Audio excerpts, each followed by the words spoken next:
tendre Père, dans la guérison de ton serviteur et de sa délivrance de la mort, ton serviteur Ézéchias faisait cette prière et déclarait ceci. Seigneur, c'est par tes bontés qu'on jouit de la vie. C'est par elles que je respire encore. Tu me rétablis, tu me rends à la vie. Voici ce que ton serviteur avait déclaré. Nous bénissons ton Saint-Nom parce que c'est toi qui manifestes tes bontés. Et tes bontés, notre Dieu, nous donne, Seigneur, la vie. Et nous glorifions, Père éternel, ton Saint-Nom de ce que tu as encore manifesté tes bontés envers nous ce matin. Et nous voulons, notre Dieu, t'être reconnaissant. Que toute la gloire revienne à toi seul. Nous voici encore au devant de toi. Tu nous as rétablis et Seigneur, tu nous as rendu la vie. Pas pour que notre Dieu, nous jouissons seulement de tes bienfaits, mais que Seigneur, nous soyons toujours dans ta présence et écouter tes conseils par tes paroles que tu nous donnes chaque jour. Voici pourquoi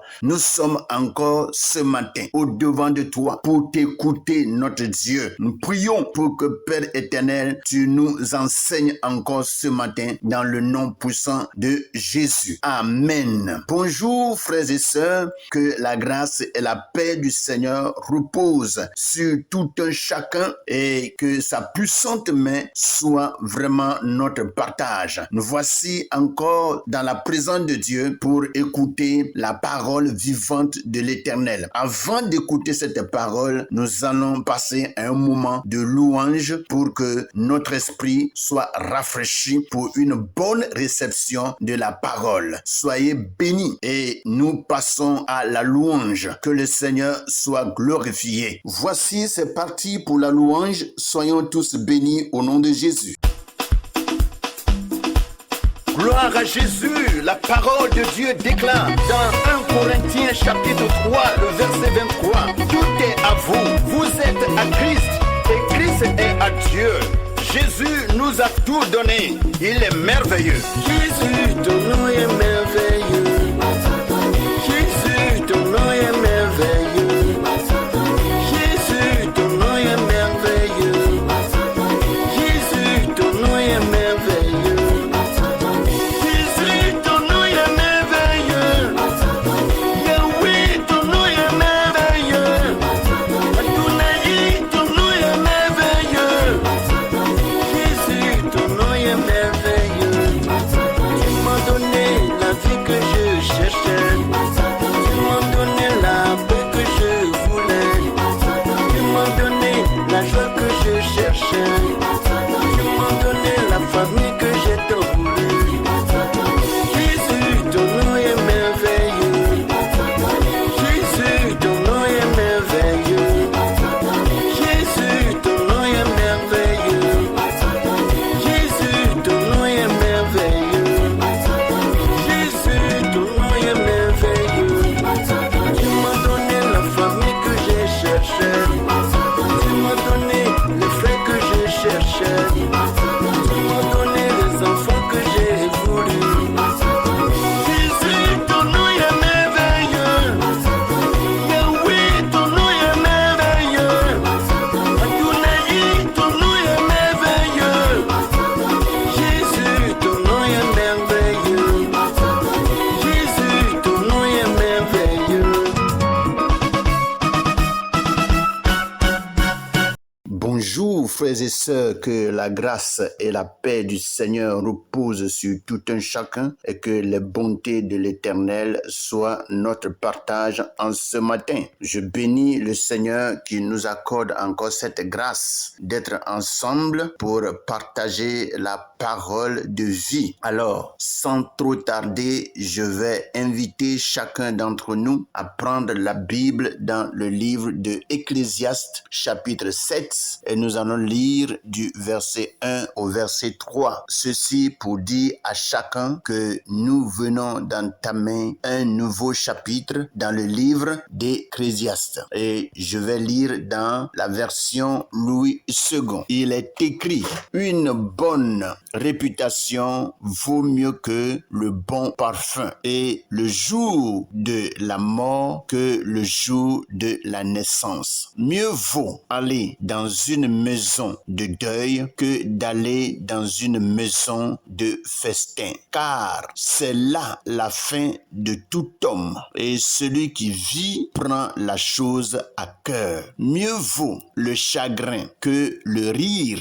car avec un visage triste, le cœur peut être content. C'est là ce que Louis II nous dit. Nous allons rapidement porter nos regards sur la version français courant. Et je lis le même passage, Ecclésiaste, chapitre 7, du verset 1 au verset 3. Il est écrit: une bonne réputation vaut mieux qu'un parfum coûteux, et le jour où un homme meurt est préférable à celui de sa naissance. Mieux vaut se rendre dans la maison où l'on pleure un mort que dans celle où se tient un banquet. La mort est la fin de tout homme, et il est bon que chacun s'en souvienne. La douleur est préférable au rire.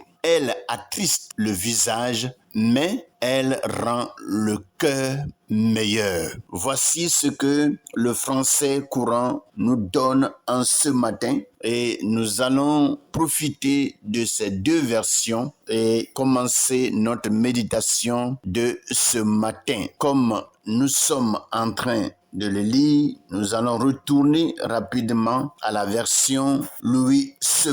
Je lis à partir du verset 1 pour entamer notre méditation du jour. Une bonne réputation vaut mieux que le bon parfum, et le jour de la mort que le jour de la naissance. Voici ce que Salomon nous dit ce matin, parlant vraiment d'une bonne réputation. Ce qui est vraiment bien que nous devons faire, c'est de savoir qu'est-ce que c'est que la réputation. Et ce que nous voyons dans la recherche que j'ai ici, c'est que la réputation, c'est le fait d'être honorablement connu du point de vue moral. Donc, quand on parle de quelqu'un qui a une bonne réputation, c'est quelqu'un qui a une bonne moralité, quelqu'un qui est pur d'esprit, quelqu'un qui est pur de pensée. Et lorsque on est pur de pensée, on mène aussi des actes qui sont purs, des actes qui sont loin de ce qui peut avilir. Voici un peu ce que nous pouvons dire de ce mot. Et Salomon nous dit: une bonne réputation vaut mieux que le bon parfum, et le jour de la mort que le jour de la naissance. Il a même comparé cette réputation au jour de la mort et au jour de la naissance. Et très souvent, il y a quelque chose que l'homme vit. Vous voyez, quand un enfant naît, des fois, en réalité, ça devait être une joie. Et effectivement, il y en a qui se réjouissent lorsque ils ont un enfant qui est né. Et dans le temps d'autrefois, la naissance d'un enfant est célébrée,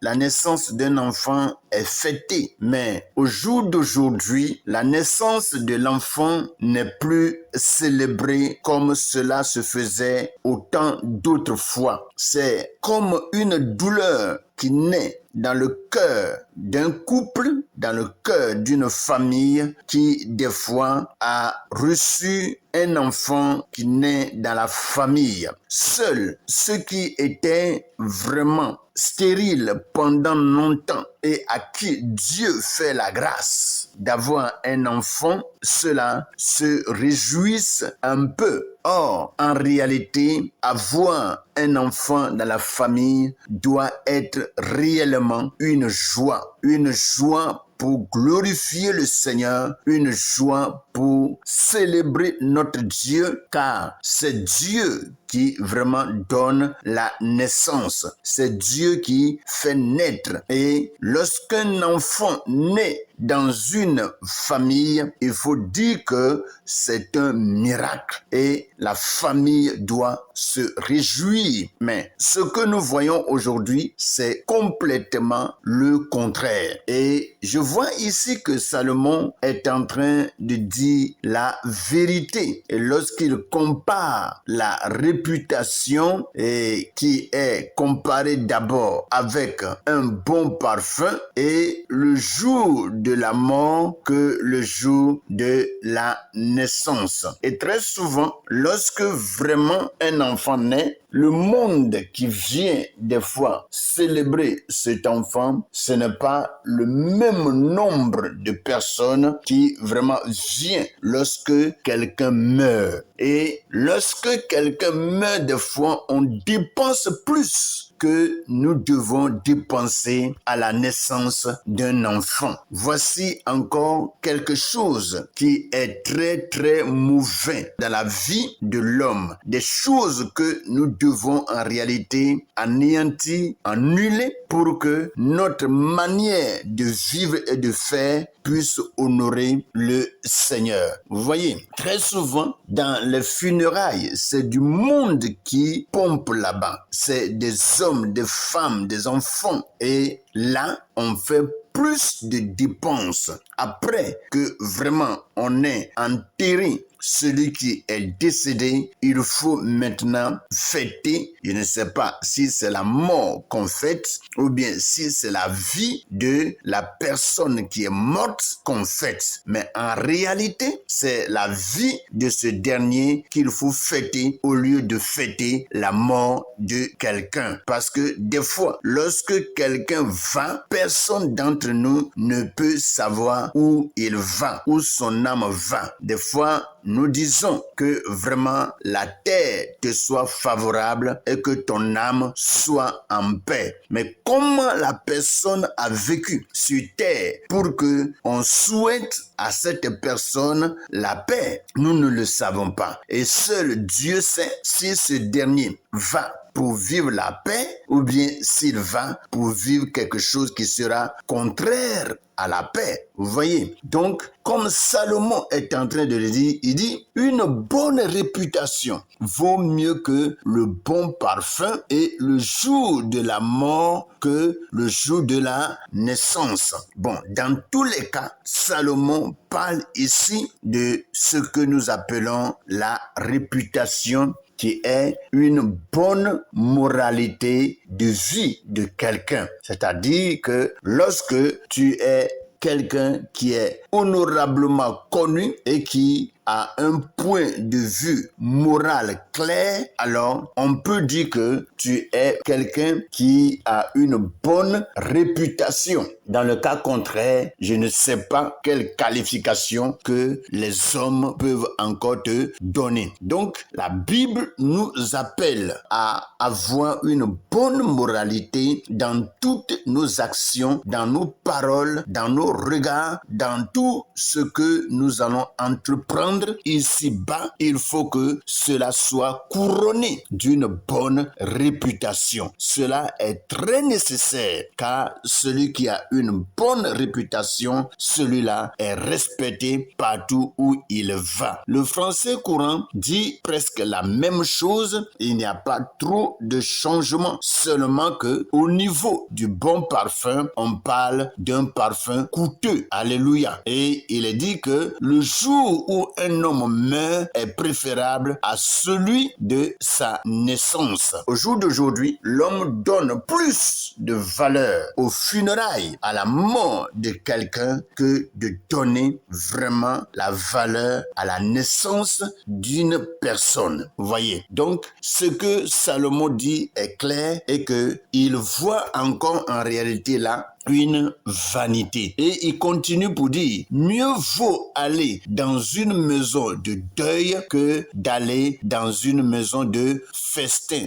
Vous voyez, c'est par rapport en réalité au deuxième verset que nous voyons aussi que Salomon dit que le jour de la mort de quelqu'un est préférable à sa naissance. Parce que quoi? Il est dit, mieux vaut aller dans une maison de deuil que d'aller dans une maison de festin. Et il explique pourquoi il dit ceci. Il dit, c'est là la fin de tout homme et celui qui vit prend la chose à cœur. Comme dans les méditations précédentes, je dis très souvent que il y a des gens, lorsque ils ont de l'argent, lorsque ils sont honorés, lorsque ils sont riches, c'est des gens en réalité qui ne pensent plus qu'un jour ils vont disparaître sur la terre. Donc, si quelqu'un meurt et que de telles personnes visitent les lieux de funérailles, les lieux d'enterrement, cela peut travailler leur esprit et ils peuvent dire ce qui est arrivé à celui qui est couché là peut aussi m'arriver un jour. Alors, pour ceux qui en réalité sont conscients et qui prennent la chose au sérieux, changent de vie, changent de comportement et s'humilient au lieu vraiment d'être orgueilleux. Voici un peu ce que Salomon est en train de nous dire. Et le français courant dit, mieux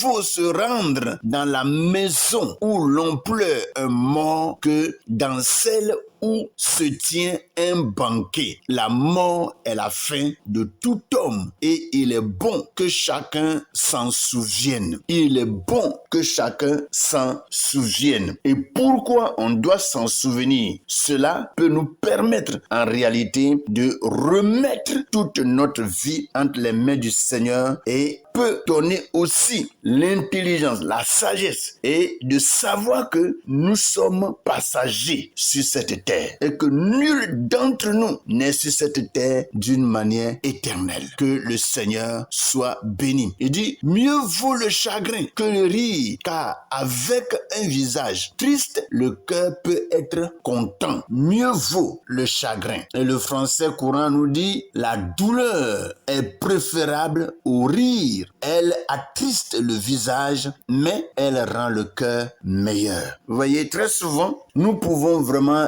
être attristés. On peut avoir des douleurs dans le cœur. On peut avoir des douleurs et on peut être chagriné à un point que quand on voit notre figure, on sait en même temps que celui-là n'est pas vraiment content. Mais quelque part, dans notre intérieur, il y a quelque chose d'autre aussi qui peut se passer. C'est Dieu qui fait vraiment des choses comme ça. Et très souvent, l'homme peut vraiment montrer du chagrin et être vraiment triste. Mais à son intérieur, Dieu est en train quelque part de l'enseigner. Et c'est pour cela, Salomon dit, mieux vaut le chagrin que le rire, car avec un visage triste, le cœur peut être content. Voilà, on dit le cœur peut être content. Des fois, ça peut ne pas être content et des fois, ça peut être content. Mes frères et sœurs, c'est pour dire que en réalité, la plus grande des choses que Salomon nous enseigne ici, c'est de tout faire pour que nous puissions avoir une bonne